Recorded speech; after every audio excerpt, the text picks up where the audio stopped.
NVIDIA-backed startup Starcloud just trained and ran an AI model from space for the first time ever. The Starcloud 1 satellite also ran the first version of Gemini, an open LLM called Gemma, in orbit. This marks the first time in history that an LLM has run in outer space on a high-powered NVIDIA GPU.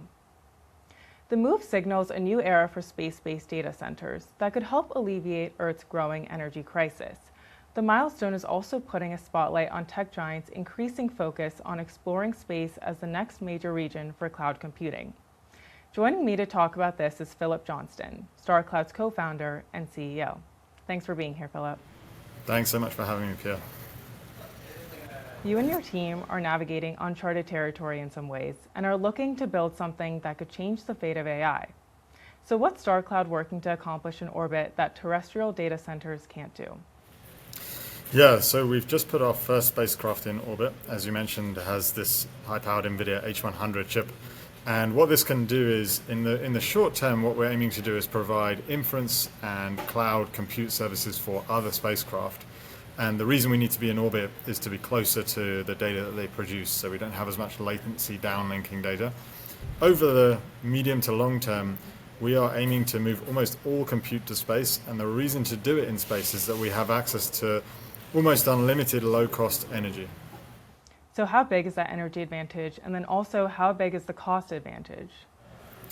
In terms of the availability of energy in space, we can be launching hundreds of gigawatts per year of new energy into space, which is potentially, the entire US power grid right now is about 400 gigawatts.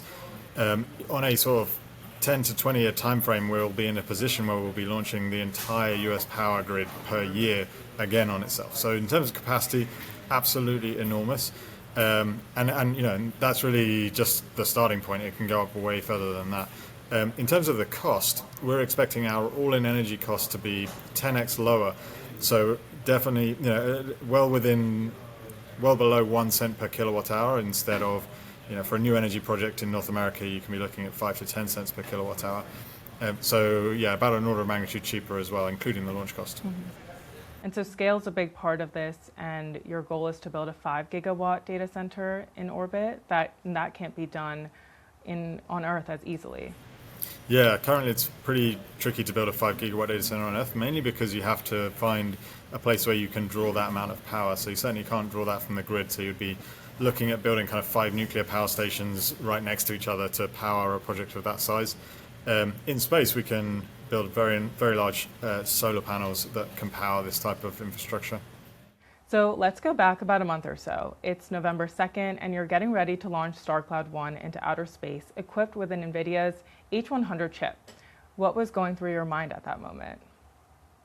Yeah, it was a very exciting and nerve-wracking moment launching our first spacecraft. So lots of things that can go wrong. Launch has become relatively reliable, so I wasn't too worried about that part.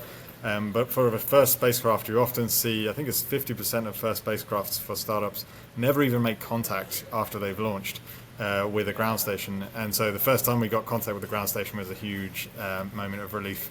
But yeah, it was just incredibly exciting to think about the potential future where almost all data centers are in space, and this could really be the catalyst for it.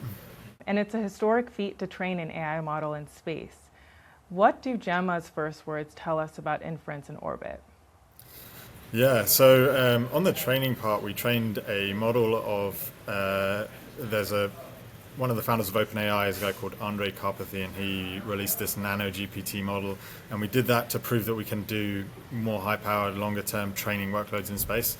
We also ran a version of Gemini called Gemma, and it's the first time anybody's run one of these large language models on high-powered H100s in space. And we got back some very amusing and interesting first words from Gemini. So I think the first words were "Greetings, Earthlings," and then it started telling us what it was like to be a satellite. I think it's really, somebody described it as it's like the first contact with an outer space alien species. I think that's a good way to describe it.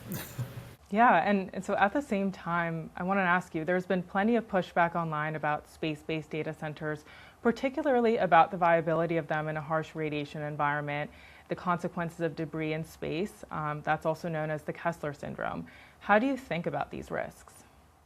Yeah, I mean, there's certainly very important things for us to think about, and we spend a lot of time on this. So for the radiation, we've put these chips in high-velocity particle accelerators, so the cyclotron down in Knoxville for high-velocity protons, and then Brookhaven National Lab for heavy ion testing. So I think we're the only people in the world now that know where an H100 will fail if you blast it with protons at that speed.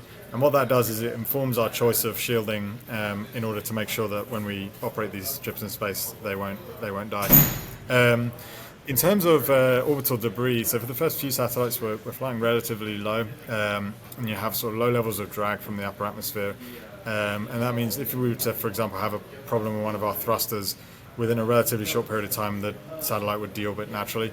But we do also have redundancy. We have 2 thrusters on the first one to ensure that we can have reliable end-of-life orbital debris mitigation practices. What is one of the most valuable lessons you've learned as a CEO? One of the most valuable lessons I've learned as a CEO, I think, is to keep our team as lean and energy and engineering dense as possible for as long as possible. So at Starcloud, we're only 12 engineers, which people find surprising, I think, given what we've achieved so far. And I think having a very lean engineering focused team is one of my key learnings from doing this.